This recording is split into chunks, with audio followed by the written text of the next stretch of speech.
লাখ ল'ৰাক চাকৰি দিছোঁ, অহাবাৰ 3 লাখ ল'ৰা ছোৱালীক আমি চাকৰি দিম। আমি অসমক অসম কৰিম। এইবাৰ 1.5 লাখ পিতৃ মাতৃয়ে হাঁহিছে, অহাবাৰ মোৰ অসমত 3 লাখ পিতৃ মাতৃয়ে হাঁহিব। যদি অসমত চৰকাৰী চাকৰিৰ স্বচ্ছতা নাথাকিলেহেঁতেন, ইয়াত আপোনালোকৰ 5,500 গৰাকীৰ 50 গৰাকীও ইয়াত নাথাকিলেহেঁতেন। ইয়াতে জালুকবাৰী সমষ্টি ল'ৰা ছোৱালী থাকিলেহেঁতেন, ৰণোজ পেগুৰ ধেমাজি সমষ্টি ল'ৰা ছোৱালী থাকিলেহেঁতেন, আৰু কৰবাত আমাৰ খুলখালী, কৰবাত আমাৰ ভনী জোৱাৰী ইয়াত ভৰ্তি হৈ থাকিলেহেঁতেন। আৰু অসমত তেনেকৈ নিযুক্তি চলিছিলে। আৰু এসময়ত চৰকাৰী নিযুক্তিৰ পিছত পিছদিনাখন বাতৰি কাকতত লিষ্ট ওলাই কোন কাৰ খুলখালীয়ে, কোন কাৰ ভিনদেউ, আৰু কেতিয়াবা কাক কোনে বিয়া কৰাব ঠিক কৰি থৈ দিছে, চাকৰিটো এডভান্স হলে বিয়া কৰোৱাত ভাল হ'ব, তাৰো লিষ্ট ওলাইছিলে। কিন্তু আজি আমাৰ ৰাজ্যখনত এটা ভাবিব নোৱাৰা পৰিৱৰ্তন আহিছে। অকল যে শিক্ষকক লৈ নহয়, আজি যেতিয়া মই গাঁৱত যাওঁ, প্ৰথম প্ৰশ্ন আমাৰ কেতিয়াবা গুৱাহাটীত বহি থকা ব্যক্তিসকলে ভাবে যে নিশ্চয় আমি ইমান লিখা পঢ়া কৰি আছো, ফেচবুকত চৰকাৰৰ এগেইনষ্টত লিখি আছো, ইমান কষ্ট কৰি আছো, হিমন্ত বিশ্ব শৰ্মাক ল'ৰাবিলাকে লগ পালে নিশ্চয় বহুত টান প্ৰশ্ন কৰে। মোক এটাই প্ৰশ্ন কৰে, টান প্ৰশ্ন, মামা কামাণ্ডোৰ পোষ্ট কেতিয়া ওলাব, মামা 4,000ৰ এপইণ্টমেণ্ট কেতিয়া হ'ব? আপোনালোকৰ পিছতে আৰু 4,000 থিয় হৈ আছে নহয়।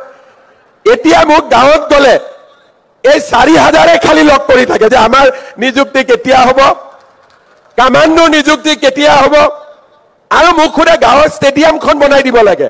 মই বোলো হিমা দাস, লভলীনাক দেখি এওঁলোকে খেলুৱৈ হ'ব খুজিছে নেকি? মই বোলো ষ্টেডিয়াম কিয়, খেলিব ইচ্ছা, কি খেলা? বোলে নহয় দাদা, পুলিচৰ চাকৰি লাগে না, দৌৰিব লাগে। এনেকুৱা পৰিৱেশ অসমত আগতে কেতিয়াও হোৱা নাছিল। আজি আমাৰ অসমত এটা ভাবিব নোৱাৰাকৈ যুৱক যুৱতীৰ মাজত এটা আশাৰ সঞ্চাৰ হৈছে যে পঢ়া শুনা কৰিলে আমি চৰকাৰী চাকৰি পাব পাৰোঁ, আৰু য'ত চৰকাৰী চাকৰি নাপাম তাত চৰকাৰখনে আমাক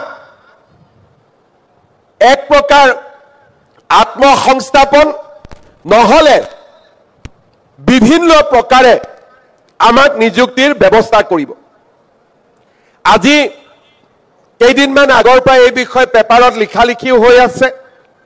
আমাৰ জাগিৰোডত ছেমি কণ্ডাক্টৰৰ ইণ্ডাষ্ট্ৰী আহিছে। দেশ বিদেশত থকা অসমীয়া ল'ৰা ছোৱালীবিলাকে এতিয়া জাগিৰোডলৈ উভতি আহিছে। আজি আমাৰ ৰাজ্যখনত এটাৰ পিছত এটাকৈ উদ্যোগৰ পৰিৱেশ নিৰ্মাণ হৈছে। নামৰূপৰ পৰা চাপৰলৈ, মই কিয় কৈছো, নামৰূপত আমাৰ ফাৰ্টিলাইজাৰ ইণ্ডাষ্ট্ৰী হ'ব, নুমলীগড়ত ৰিফাইনেৰী, জাগিৰোডত ছেমি কণ্ডাক্টৰ, চাপৰত থাৰ্মেল পাৱাৰ, ক'ব গ'লে গোটেই অসমখনতে আজি উদ্যোগ স্থাপনৰ এটা নতুন পৰিৱেশ আৰম্ভ হৈছে।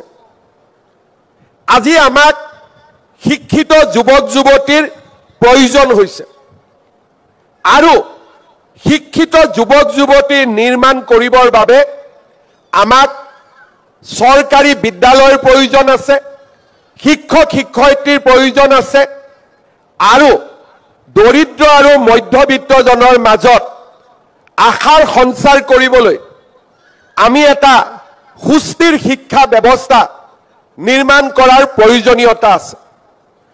আজি যদি আপোনালোকে অসমত চাই, প্ৰত্যেকখন গাঁৱতে একোখন চৰকাৰী বিদ্যালয়ক উন্নত বিদ্যালয়লৈ ৰূপান্তৰ কৰাৰ নতুন এটা নিৰ্মাণ আৰু পৰিৱৰ্তনৰ ছবি আপোনালোকৰ সন্মুখত আহিব। 8 কোটি টকাৰে হাইস্কুলবিলাক নতুনকৈ নিৰ্মাণ কৰাৰ চেষ্টা কৰা হৈছে। চাহ বাগিচাৰ ভিতৰলৈ গৈ হাইস্কুল নিৰ্মাণ কৰা হৈছে। আৰু দূৰ দূৰণিৰ অঞ্চললৈ গৈ মহিলাৰ বাবে কলেজ আৰু উচ্চ শিক্ষাৰ বাবে বিশ্ববিদ্যালয় নিৰ্মাণৰ এক ভাবিব নোৱাৰা আন্দোলন আৰম্ভ হৈছে। যোৱাকালি মাত্ৰ আমি গহপুৰত শহীদ কনকলতা বৰুৱা বিশ্ববিদ্যালয়ৰ আধাৰশিলা স্থাপন কৰিছোঁ আৰু আমাৰ চৰকাৰৰ দিনত চাওঁতে চাওঁতে আমি অসমত 16খন নতুন বিশ্ববিদ্যালয়ৰ স্থাপনত আমি আমাৰ অগ্ৰণী ভূমিকা আমি গ্ৰহণ কৰিছোঁ। মহাবিদ্যালয়সমূহত নিযুক্তি বাঢ়িছে, মহাবিদ্যালয়ৰ সংখ্যা বাঢ়িছে, হাইস্কুল হায়াৰ ছেকেণ্ডাৰী নিৰ্মাণ হৈছে, নতুন নতুন পোষ্ট ক্ৰিয়েট কৰা হৈছে আৰু প্ৰাথমিক বিদ্যালয়সমূহকো শক্তিশালী কৰাৰ প্ৰচেষ্টা হাতত লোৱা হৈছে। আজি দিনটোত আমি ৩,৮০০ গৰাকী নিম্ন প্ৰাথমিক শিক্ষক, ১,৭৫০ গৰাকী উচ্চ প্ৰাথমিক শিক্ষক আমি ইউপিত আমি নিযুক্তি দিয়াৰ বাবে ইয়াত সমবেত হৈছোঁ। আমাৰ অসমত যোৱাটো দশকত বিশেষকৈ ২০১২ চনৰ পৰা শিক্ষামন্ত্ৰীৰ দায়িত্ব লোৱাৰ পিছত অসমত এতিয়ালৈকে মোৰ হাতেদি আৰু মই সাক্ষী হৈ থকা অৱস্থাত ১.৫ লাখ শিক্ষকৰ নিযুক্তি হৈছে আৰু প্ৰতিটো নিযুক্তি স্বচ্ছতাৰ ওপৰত কৰা হৈছে আৰু অসমৰ যুৱক যুৱতীৰ মাজত এক নতুন প্ৰেৰণাৰ সৃষ্টি হৈছে। আজি আমি বিচাৰো যে আমাৰ অসমত শিক্ষিত যুৱক যুৱতীক আমাৰ আৰু প্ৰয়োজন আছে। যেতিয়া ২০১২-১৪ত আমি একেলগে ৫০,০০০ নিযুক্তি দিছিলোঁ, তেতিয়া ভবা হৈছিল যে আমাক আৰু শিক্ষক বোধহয় নালাগে, কিন্তু সময়ৰ পৰিৱৰ্তনৰ লগত লগ লাগি আমি শিক্ষকৰ নিযুক্তি প্ৰায় ১,২০,০০০লৈকে আমি কৰিব পাৰিলোঁ। তাৰ মানে ৰাজহুৱা শিক্ষা ব্যৱস্থাক শক্তিশালী কৰাৰ বাবে আমাৰ প্ৰচেষ্টা থমকি ৰোৱা নাই, ই বৰঞ্চ এক নতুন গতিৰ সৃষ্টি কৰিছে। বহুদিনৰ অৱক্ষয়ৰ পিছত যোৱা ২-৩টা বছৰত আমাৰ শিক্ষানুষ্ঠানসমূহলৈ ছাত্ৰ ছাত্ৰী উভতি অহাও আমি দেখা পাইছোঁ। চাহ বাগিচাৰ বিদ্যালয়সমূহত শিক্ষা এৰি যোৱা বহুত শিক্ষাৰ্থী পুনৰ শিক্ষানুষ্ঠানলৈ উভতি আহিছে।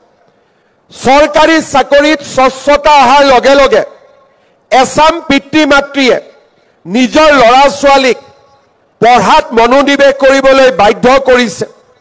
সমাজত এটা ইক'চিষ্টেম নিৰ্মাণ হৈছে যে নহয়, অসমত আমি পঢ়িলে আমি চৰকাৰী চাকৰি বা আন কৰ্ম সংস্থাপন আমি পাব পাৰোঁ। ৰাইজৰ অটুট বিশ্বাসে আজি আমাৰ অসমত বিদ্যালয়লৈ অহা ছাত্ৰ ছাত্ৰীৰ সংখ্যা বৃদ্ধি কৰিছে।